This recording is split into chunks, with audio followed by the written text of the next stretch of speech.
1 ദിനവൃത്താന്തം അദ്ധ്യായം 7. ഇസ്സാഖാറിന്റെ സന്തതികൾ. ഇസ്സാഖാറിന്റെ പുത്രന്മാർ തോല, ഫൂവ, യാശൂബ്, ഷിമ്രോൻ എന്നീ 4 പേർ. തോലായുടെ പുത്രന്മാർ ഉസി, റഫായ, യെറിയേൽ, യഹ്മായി, ഇബ്സാം, സാമുവൽ. ഇവർ തോലായുടെ കുലത്തിലെ തലവന്മാരും അവരുടെ തലമുറകളിൽ പരാക്രമികളുമായിരുന്നു. ദാവീദിന്റെ കാലത്ത് അവരുടെ സംഖ്യ 22,600. ഉസിയുടെ പുത്രൻ ഇസ്രാഹിയ. ഇസ്രാഹിയായുടെ പുത്രന്മാർ മിഖായേൽ, ഒബാദിയ, ജോയേൽ, ഇഷിയ എന്നീ 5 പേർ. ഇവർ എല്ലാവരും പ്രമുഖന്മാരായിരുന്നു. അവർക്ക് അനേകം ഭാര്യമാരും പുത്രന്മാരുമുണ്ടായിരുന്നു. അവരുടെ കുലത്തിൽ കുടുംബമനുസരിച്ച് ഗണങ്ങളായി തിരിച്ച 36,000 യോദ്ധാക്കളുണ്ടായിരുന്നു. ഇസ്സാഖാർ ഗോത്രത്തിലെ എല്ലാ കുലങ്ങളിലും നിന്ന് ആകെ 87,000 പേർ സൈന്യത്തിലുണ്ടായിരുന്നു. Benjamin, Dan, Naphtali. ബെഞ്ചമിൻ്റെ പുത്രന്മാർ ബേല, ബേഹർ, യെദിയായേൽ എന്നീ 3 പേർ. ബേലായുടെ പുത്രന്മാർ എസ്ബോൺ, ഉസി, ഉസിയേൽ, യെറിമോത്ത്, ഈറും. ഈ 5 പേർ കുലത്തലവന്മാരും യോദ്ധാക്കളുമായിരുന്നു. വംശാവലി പ്രകാരം ഇവരുടെ കുലങ്ങളിലാകെ 20,034 പേർ.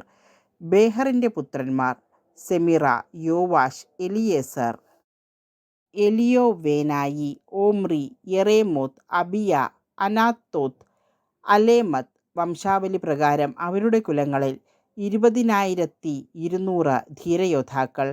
യെദിയായേലിൻ്റെ പുത്രൻ ബിൽഹാൻ. ബിൽഹാൻ്റെ പുത്രന്മാർ യവൂഷ്, ബെഞ്ചമിൻ, ഏഹൂദ്, കെനാന, സേഥാൻ, താർഷീഷ്, അഹിഷാഹർ. യെദിയായേലിൻ്റെ കുലത്തിൽ വംശാവലി പ്രകാരം 17,200 യോദ്ധാക്കൾ. ഈറിൻ്റെ പുത്രന്മാർ ഷുപ്പീം, ഹുപ്പീം. അഹറിൻ്റെ പുത്രൻ ഹുഷീം. നഫ്താലിയുടെ പുത്രന്മാർ യഹ്സിയേൽ, ഗൂനി, യേസർ. ബിൽഹായിൽ നിന്ന് ജനിച്ച ശല്ലൂം. മനാസയുടെ സന്തതികൾ. മനാസയുടെ പുത്രന്മാർ അരമായക്കാരിയായ ഉപനാരിയിൽ നിന്ന് ജനിച്ച അസ്രിയേൽ. അവൾ ഗിലെയാദിൻ്റെ പിതാവായ മാഹീറിൻ്റെയും അമ്മയാണ്. മാഹീർ ഹുപ്പിമിനും ഷുപ്പിമിനും ഭാര്യമാരെ നൽകി. അവൻ്റെ സഹോദരി മാഹ. മാഹീറിൻ്റെ രണ്ടാമത്തെ പുത്രൻ സെലോഫഹാദ്. അവന് പുത്രിമാരേ ഉണ്ടായിരുന്നുള്ളൂ. മാഹീറിൻ്റെ ഭാര്യ മാഹ ഒരു പുത്രനെ പ്രസവിച്ചു. അവന് പേരഷ് എന്ന് പേരിട്ടു. അവൻ്റെ സഹോദരനായ പേരഷിൻ്റെ പുത്രന്മാർ ഊലാം, റാഹെം. ഊലാമിൻ്റെ പുത്രൻ ബദാൻ. ഇവർ മനാസയുടെ മകനായ മാഹീറിൻ്റെ മകൻ ഗിലെയാദിൻ്റെ പുത്രന്മാരാകുന്നു. ഗിലെയാദിൻ്റെ സഹോദരി ഹമോലെക്കെത്തിൻ്റെ പുത്രന്മാർ ഇഷ്ഹോദ്, അബിയേസർ, മഹ്ല. ഷെമീദായുടെ പുത്രന്മാർ അഹിയാൻ, ഷെക്കം, ലിഖ്ഹി, അനിയാം. എഫ്രായിമിൻ്റെ സന്തതികൾ. എഫ്രായിമിൻ്റെ പുത്രന്മാർ തലമുറക്രമത്തിൽ ഷൂതേലഹ്, ബേരദ്, തഹത്ത്, എലയാദ, തഹത്ത്, സാബത്ത്, ഷൂതേലഹ്. ഷൂതേലഹിൻ്റെ പുത്രന്മാർ ഏസർ, എലയാദ്. ഇവർ തദ്ദേശവാസികളായ ഗത്യരുടെ കന്നുകാലികളെ അപഹരിക്കാൻ ചെന്നപ്പോൾ കൊല്ലപ്പെട്ടു. പിതാവായ എഫ്രായിം വളരെ നാൾ അവരെക്കുറിച്ച് വിലപിച്ചു. സഹോദരന്മാർ ആശ്വസിപ്പിക്കാൻ ചെന്നു. പിന്നീട് അവൻ ഭാര്യയെ പ്രാപിക്കുകയും അവൾ ഗർഭം ധരിച്ച് ഒരു പുത്രനെ പ്രസവിക്കുകയും ചെയ്തു.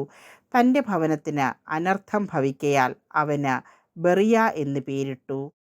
അവൻ്റെ മകൾ ഷേറ താഴെയും മേലെയുമുള്ള ബത്ത്ഹറോണും ഉസൻ ഷേരായും നിർമ്മിച്ചു. എഫ്രായിമിൻ്റെ മകൻ റേഫായുടെ പുത്രന്മാർ തലമുറക്രമത്തിൽ റേസഫ്, തേലഹ്, തഹൻ, ലാദാൻ, അമിഹൂദ്, എലിഷാമ, നൂൻ, ജോഷ്വ. അവർക്ക് അവകാശമായി ലഭിച്ച വാസസ്ഥലങ്ങൾ ബഥേൽ, കിഴക്ക് നാരാൻ, പടിഞ്ഞാറ് ഗേസർ, ഷെക്കേം, അയ്യ. മനാസയുടെ ദേശത്തിനരികെ ബത്ത്ഷെയാൻ, താനാക്ക്, മെഗിദ്ദോ, ദോർ എന്നിവയും അവയുടെ ഗ്രാമങ്ങളും. ഇസ്രായേലിൻ്റെ മകനായ ജോസഫിൻ്റെ പുത്രന്മാർ ഇവയിൽ വസിച്ചു. ആശേറിൻ്റെ സന്തതികൾ. ആശേറിൻ്റെ പുത്രന്മാർ ഇമ്ന, ഇഷ, ഇഷി, ബെറിയ. ഇവരുടെ സഹോദരി സേരഹ്. ബെറിയായുടെ പുത്രന്മാർ ഹേബർ, ബിർസായിത്തിൻ്റെ പിതാവായ മൽക്കിയേൽ. ഹേബറിൻ്റെ പുത്രന്മാർ യാഫ്ലത്ത്, ഷോമർ, ഹോഥാം. അവരുടെ സഹോദരി ഷൂവ.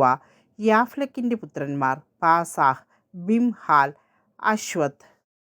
അവൻ്റെ സഹോദരനായ ഷേമറിൻ്റെ പുത്രന്മാർ റോഹ, യഹൂബ, ആരാം. അവൻ്റെ സഹോദരനായ ഹെലമിൻ്റെ പുത്രന്മാർ സോഫാഹ്, ഇമ്ന, ഷേലഷ്, ആമാൽ.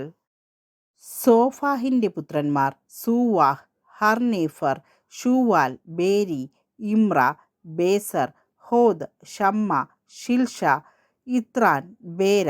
യേഥറിൻ്റെ പുത്രന്മാർ യഫുന്ന, പിസ്പ, ആര. ഉല്ലേയുടെ പുത്രന്മാർ ആരഹ്, ഹന്നിയേൽ, റിസിയ.